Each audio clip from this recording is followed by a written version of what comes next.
3 श्लोक महला पहला। कुदरत करके वसिया सोहे, वक़्त विचारे सुबंदा होए। परमात्मा ने अपनी कुदरत बनाई, सृष्टि की रचना की।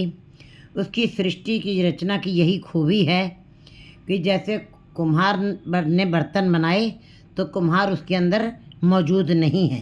सुनार ने अगर जो गहने बनाए हैं तो सुनार गहनों में मौजूद नहीं है। और लोहार ने अगर जो लोहे का सामान बनाया है, शस्त्र बनाए हैं या औजार बनाए हैं, तो वो उन औजारों के अंदर स्वयं रमा हुआ नहीं है। लेकिन परमात्मा की यही खूबी है, यही विशेषता है कि उसने अपनी कुदरत, अपनी सृष्टि की रचना की और उसके अंदर स्वयं मौजूद भी है, स्वयं हाज़र नाज़र है, स्वयं रमा हुआ है। कैसे रमा हुआ है? पुहुप मध्य जो बास वस्त है, मुकुर माए जैसे छाई। जैसे फूलों में खुशबू दिखाई नहीं देती है, लेकिन खुशबू आ रही है, हमको महसूस हो रही है, हमको उसकी सुगंध आ रही है। इसी प्रकार परमात्मा ने अपनी सृष्टि की विभिन्न प्रकार की सृष्टि बनाई, बहुत सुंदर सी रचना की और उसी के अंदर स्वयं रम गया, उसी के अंदर मौजूद हो गया। उसने पहाड़ बनाए, आकाश बनाया, सितारे बनाए, चंद्रमा सूरज बनाया, पाताल लोक बनाया, धरती बनाई, धरती में अनेकों प्रकार के उपज और अनेकों प्रकार के पेड़ों को जन्म दिया। मतलब हर कुछ उसने जीव के इसको सृष्टि में इस कुदरत को बहुत ही सुंदर बना करके, सारी रचना करके और स्वयं उन्हीं के अंदर में मौजूद है, रमा हुआ है। वक़्त विचारे तो बंदा होए। वक़्त विचारे मन कहते हैं कि वेले दियाँ टकरा कुवेले दी नमाज। अगर जो नमाज 5 टाइम की है तो अगर जो सवेरे की नमाज शाम को पढ़ी जाए और शाम की नमाज दोपहर में पढ़ी जाए तो उसका कोई अर्थ नहीं, उसका कोई महत्व नहीं। वो तो नमाज नहीं, वो तो कोई नाज बन जाएगी। कहते उसका फिर अर्थ नहीं, उसका कोई आपको फल नहीं मिलना है। इसी प्रकार वक़्त विचारे से बंदा हो। जो मनुष्य जन्म लेने के पश्चात मनुष्य जो जीव ईश्वर का नाम जपता है वही वास्तविक बंदा है, कहलाने का अधिकारी है। उसने अपने जीवन को सफल कर लिया है। मनुष्य जन्म के लेने के पश्चात अगर उसने बंदगी की है, ईश्वर के नाम के साथ जुड़ा है, वही असल में मनुष्य कहलाने का अधिकारी है, वही बंदा है। क्योंकि बंदे बंदगी इख्तियार साहब रोज़ तरह की प्यार, तुमको बंदगी करनी ही पड़ेगी। और जो अपने मनुष्य जन्म, यही उसका उचित समय है नाम जपने का। बाकी पशु जोन में कोई नाम नहीं ले सकता। और देवते भी इस देही को तरसते हैं, क्योंकि जब इस देही में आने के बाद ही वो परमात्मा से मिलाप कर सकते हैं। लेकिन मनुष्य जन्म ही एक ऐसा है जिसमें जो उचित समय है, और इसी उचित समय में जो मनुष्य बंदगी कर ले जाते हैं वो अपने जीवन को सार्थक कर लेते हैं। कुदरत है, कीमत नहीं पाए। उसकी कुदरत, उसने परमात्मा ने अपनी कुदरत बनाई है। कहते हैं कुदरत को हम हर जीव को कुदरत के अंदर ही कादर के दर्शन करने चाहिए। जो जीव कुदरत में उनको में अनुभव करते हैं, हर जीव को जीव परमात्मा की बनाई हुई सृष्टि के अंदर, ये सागर, ये द्वीप, ये थल, ये नभ, ये आकाश, ये पेड़, ये पौधे, ये पहाड़, ये जो भी उसने रचना की, जीव जंतु 84 लाख दुनिया अपने अपने तरीके से कर्म कर रही हैं। बड़ा सुंदर जो संसार उसने बनाया है। उस कादर ने जो कुदरत के अंदर ही जो कादर को का अनुभव करते हैं, कहते हैं फिर ये विस्मात अवस्था है, क्योंकि उसकी कुदरत बड़ी ही विस्मातपूर्ण है। कहते हैं गुरु जी कहते हैं प्रकृति की झलक देखते हुए ही कोई कादर के दर्शन कर ले। बता रहे हैं, कहते तुम्हारी हे परमात्मा, मैं तो पदार्थ में भी तुम्हारी कुदरत के दर्शन करना, तुम्हारा ही दर्शन कर रहा हूँ।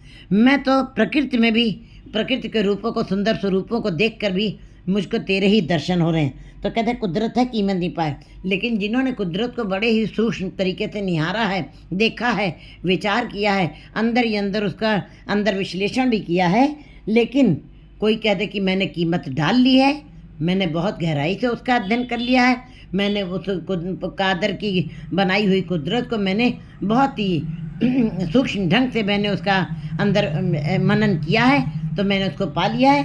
नहीं, कहते कीमत नहीं बाद में। कुदरत है, कीमत नहीं पाए। कुदरत का अनुभव कर सकते हैं, अनुभव किया जा सकता है। जैसे कि हम हेमकुंड साहब गए, अभी हेमकुंड साहब के हमने देखा नहीं है, उसकी चढ़ाई बहुत ज़्यादा है, उस वहाँ तक पहुँचना बड़ा मुश्किल है, लेकिन रास्ते में जो हमें खुशबूदार मलयागिरी की हवाएं दिखाई दी, वो महसूस हुआ, वो एक आध्यात्मिक झलकी है, वो एक आनंद की अवस्था है।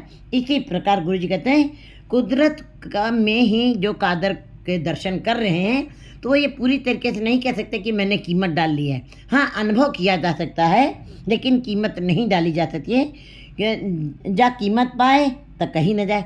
अगर जो मान लीजिए कहीं आप कीमत डाल लेते हैं, अनुभव करते हैं और अपने मुख से कहते हैं कि हाँ मीनत मैंने कीमत डाल ली है, मैंने बहुत कुछ अनुभव किया, मैंने बहुत कुछ उसका अंदर विश्लेषण किया है, लेकिन गुरु जी कहते हैं अगर जो कीमत डाल भी ली हो तो कहीं ना जाए, तो कथन नहीं कर सकते।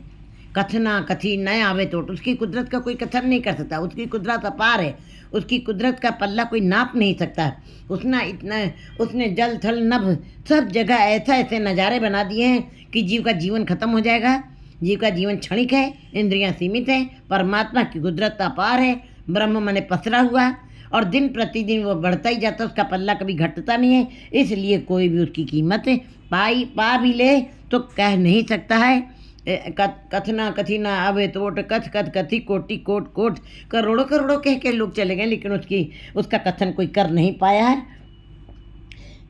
सरे सरियत करे विचार, बिन बुझे कहते पावे पार।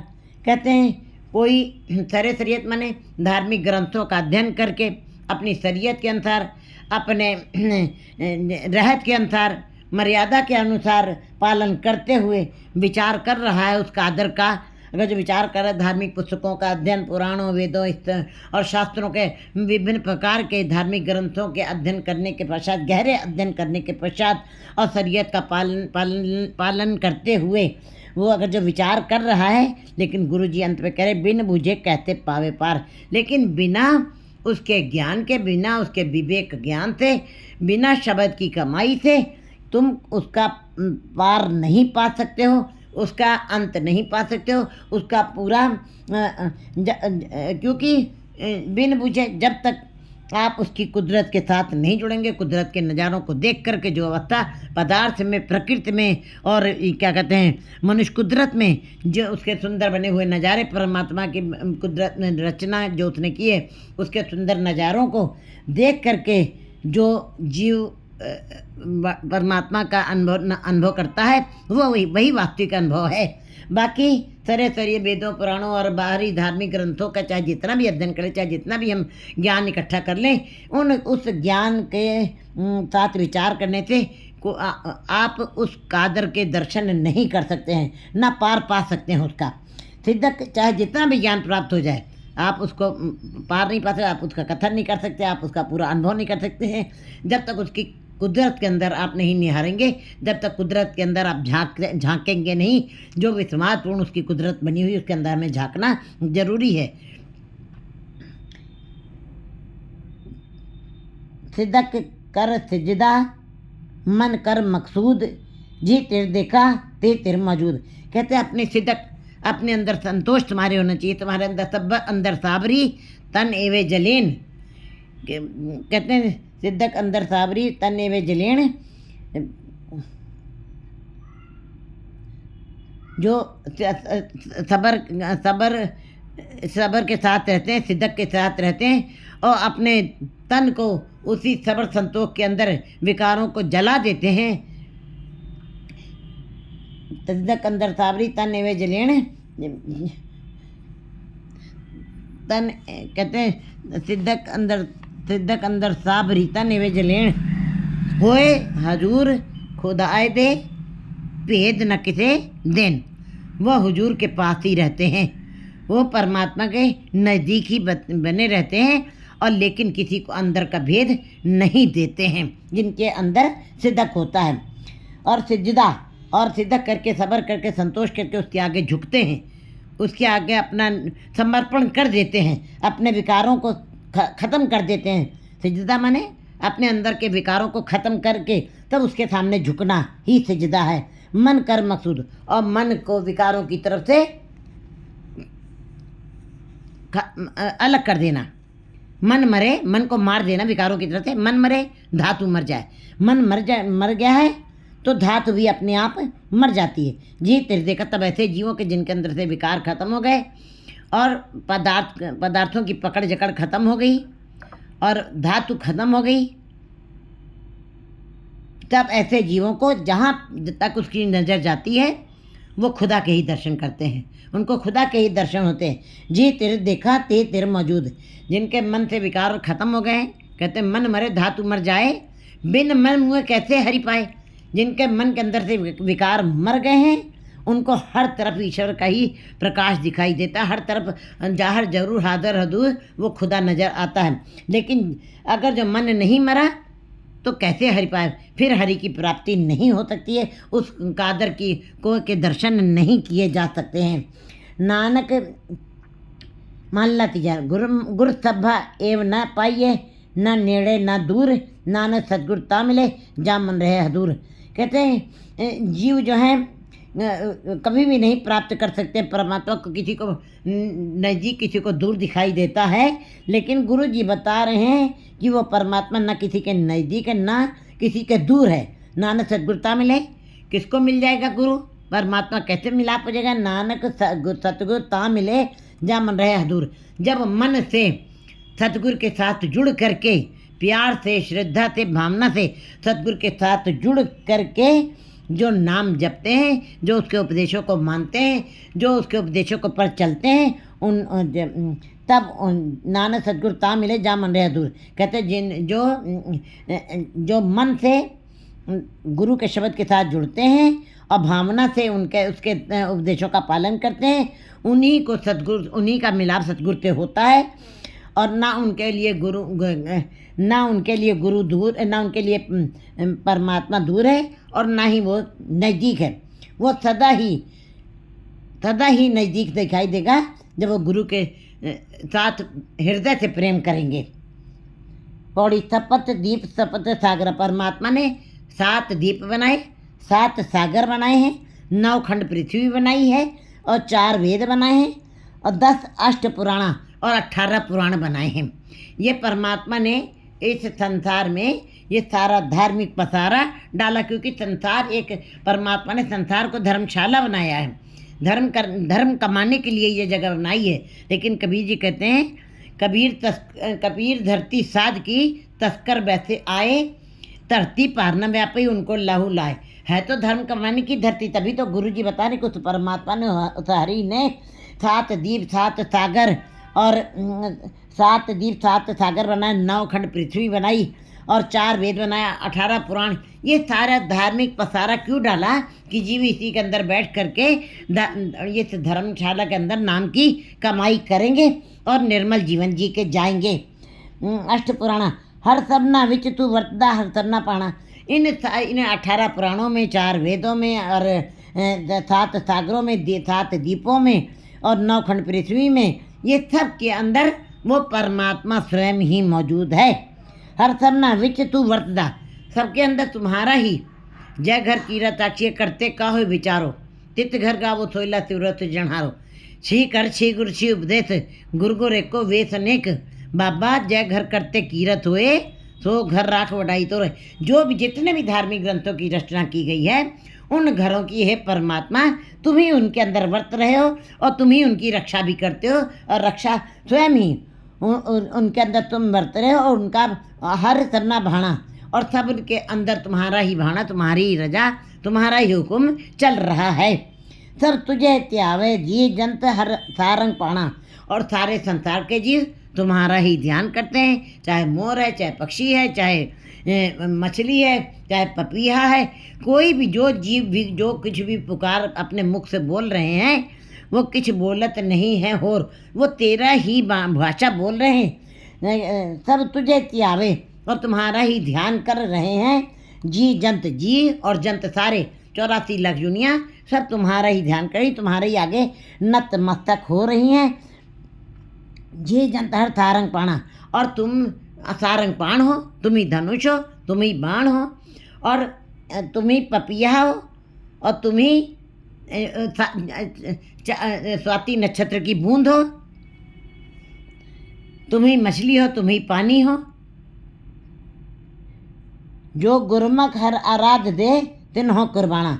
जो गुरुमुख जीव तुम्हारी आराधना करते हैं, तुम्हारा सिमरन करते हैं, जो गुरु की तरफ उन्मुख हैं, जिन्होंने गुरु के शब्द के साथ जुड़ करके गुरु को प्रसन्न कर लिया है, जो गुरुमुख हर आराध्य वे ही हरि की आराधना करते हैं, जिन्होंने गुरु की बातों को अपने अंदर दृढ़ किया है और भावना से ना उसके उपदेशों को माना है, वही हरि की आराधना करेंगे। बाकी गुरु के पास तो सब सारा संसार जा रहा है, मंदिर मस्जिद गुरुद्वारे में सब गुरुद्वारे ही जा रहे हैं, तो क्या सारे गुरुद्वारे जाने वाले गुरुमुख हो गए?